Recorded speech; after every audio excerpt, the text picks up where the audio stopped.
Olá a todos! Sejam bem-vindos a mais uma aula do curso de Gestão Escolar do Instituto Ginead. Na aula de hoje, vamos abordar um tema que está no coração da gestão democrática: a eleição do diretor escolar. Esse é um tema que envolve aspectos técnicos, políticos e pedagógicos, e que tem sido o objeto de debates intensos e experiências diversas nas diferentes redes de ensino do país.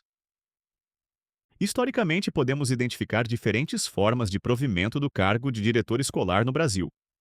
Temos a nomeação política, em que o diretor é indicado por autoridades políticas, governador, prefeito, secretário de educação, frequentemente com base em critérios de confiança pessoal ou alinhamento político partidário. Essa modalidade, embora ainda presente em muitos sistemas educacionais, tem sido criticada por favorecer práticas clientelistas e por comprometer a autonomia da escola. O concurso público, em que o diretor é selecionado através de provas que avaliam conhecimentos técnicos e, em alguns casos, títulos acadêmicos. Essa modalidade valoriza a competência técnica e a estabilidade da função, mas pode não garantir habilidades de liderança e gestão, além de não considerar a especificidade de cada comunidade escolar. A eleição direta, em que o diretor é escolhido pelo voto da comunidade escolar, professores, funcionários, estudantes e, em alguns casos, pais ou responsáveis. Esta modalidade, que se expandiu a partir do processo de redemocratização do país, busca fortalecer a gestão democrática e a autonomia escolar.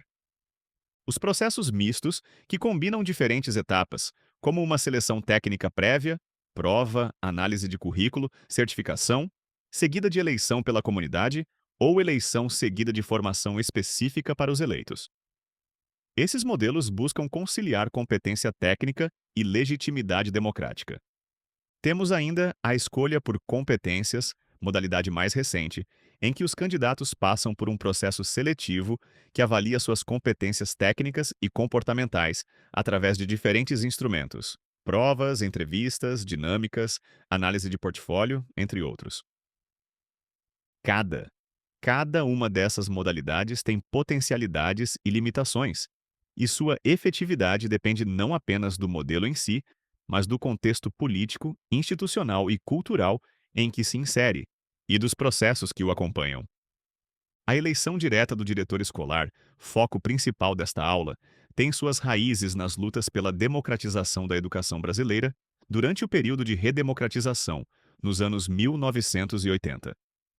Ela foi defendida como uma forma de romper com práticas autoritárias e clientelistas, e de fortalecer a autonomia escolar e a participação da comunidade.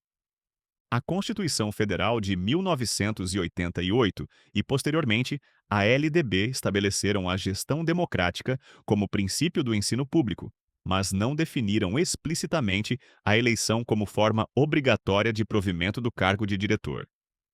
A regulamentação específica ficou a cargo dos sistemas de ensino estaduais e municipais, o que resultou em uma grande diversidade de experiências pelo país.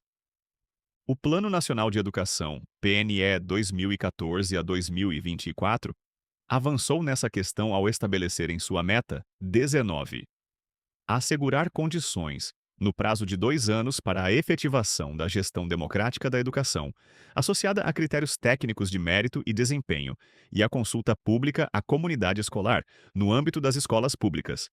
Essa formulação indica um caminho que combina a consulta à comunidade, eleição, com critérios técnicos.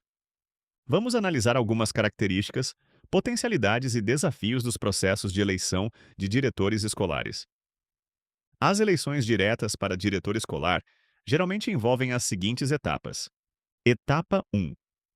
Definição de critérios mínimos para a candidatura, que podem incluir formação específica, tempo de experiência no magistério ou na rede de ensino, ausência de penalidades administrativas, entre outros.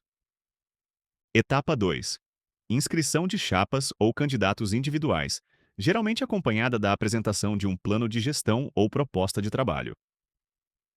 Etapa 3.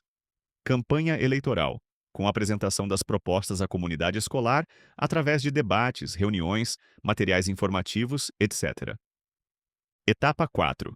Votação com definição prévia de quem pode votar: professores, funcionários, estudantes a partir de determinada idade, pais responsáveis e de eventual ponderação entre os diferentes segmentos.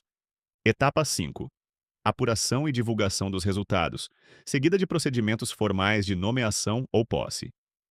Esses processos podem ter regras específicas conforme a legislação de cada sistema de ensino. Duração do mandato, geralmente entre 2 e 4 anos. Possibilidade ou não de reeleição, mecanismos de revogação do mandato em casos específicos, entre outros aspectos. As principais potencialidades da eleição de diretores incluem fortalecimento da gestão democrática, ao reconhecer a comunidade escolar como sujeito capaz de escolher suas lideranças. Ampliação da participação e do engajamento da comunidade na vida escolar, especialmente durante o processo eleitoral. Estímulo à transparência e à prestação de contas, uma vez que o diretor eleito tem um compromisso direto com seus eleitores. Redução de práticas clientelistas e da ingerência político-partidária na gestão escolar. Continuidade de projetos pedagógicos pela possibilidade de reeleição de diretores com bom desempenho. Por outro lado, a eleição de diretores também apresenta alguns desafios e limitações. Risco de politização excessiva no sentido negativo, com reprodução de práticas clientelistas e divisões dentro da comunidade escolar. Possibilidade de eleição de candidatos com habilidades políticas, mas sem as competências técnicas necessárias para a função. Tendência a favorecer candidatos internos já conhecidos da comunidade, o que pode dificultar a renovação e a inovação. Risco de compromissos eleitorais incompatíveis com diretrizes educacionais mais amplas ou com restrições orçamentárias reais. Possível descompromisso com resultados educacionais, se o foco principal for a satisfação dos grupos que garantiram a eleição. Para enfrentar esses desafios, muitos sistemas educacionais têm adotado modelos mistos, que combinam a eleição com outras etapas ou requisitos, como a certificação prévia.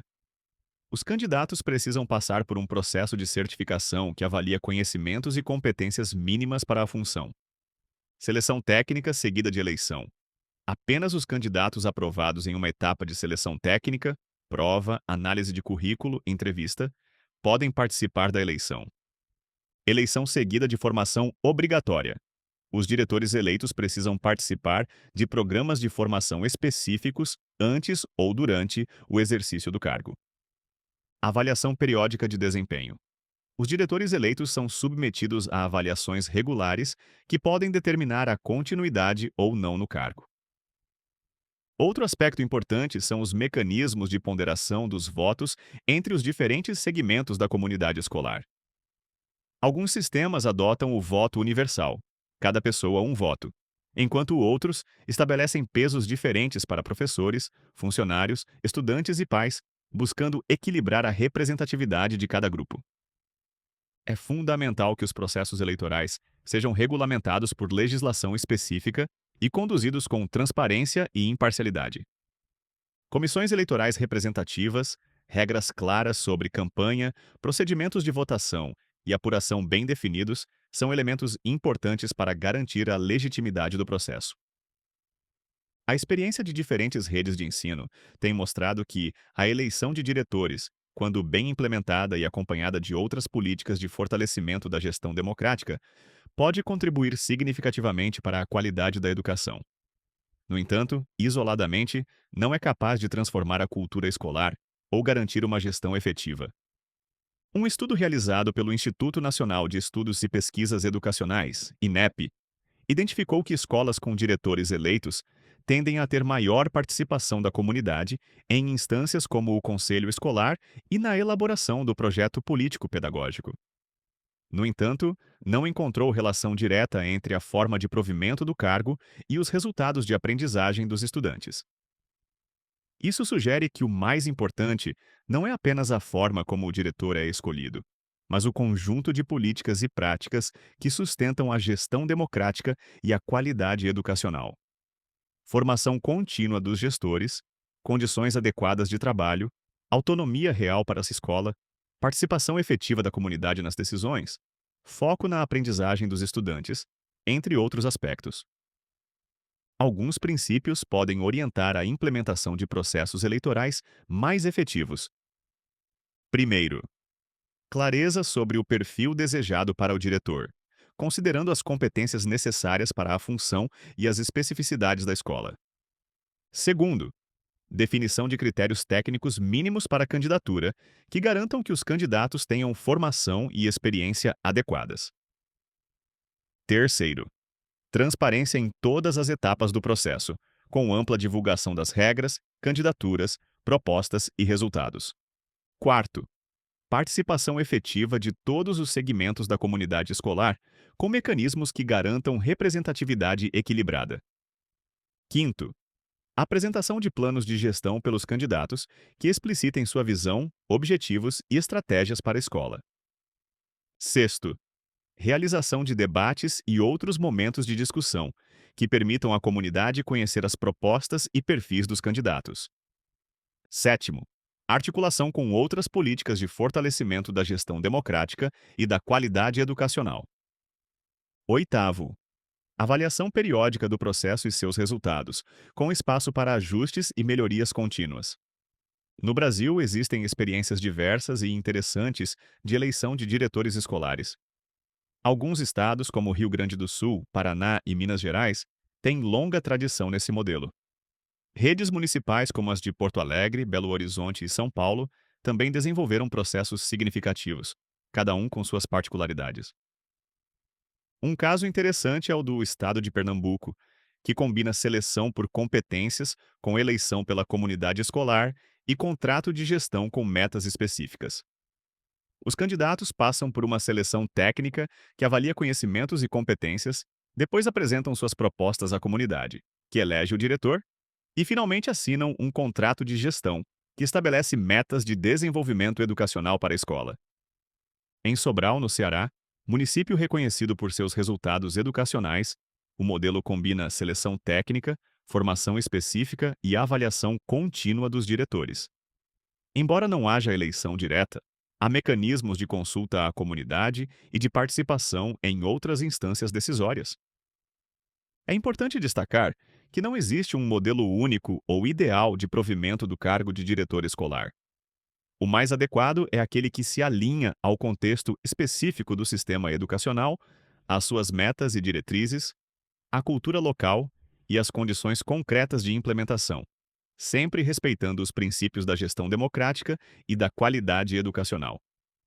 Para finalizar esta aula, gostaria de enfatizar que a eleição do diretor é um meio, não um fim em si mesma.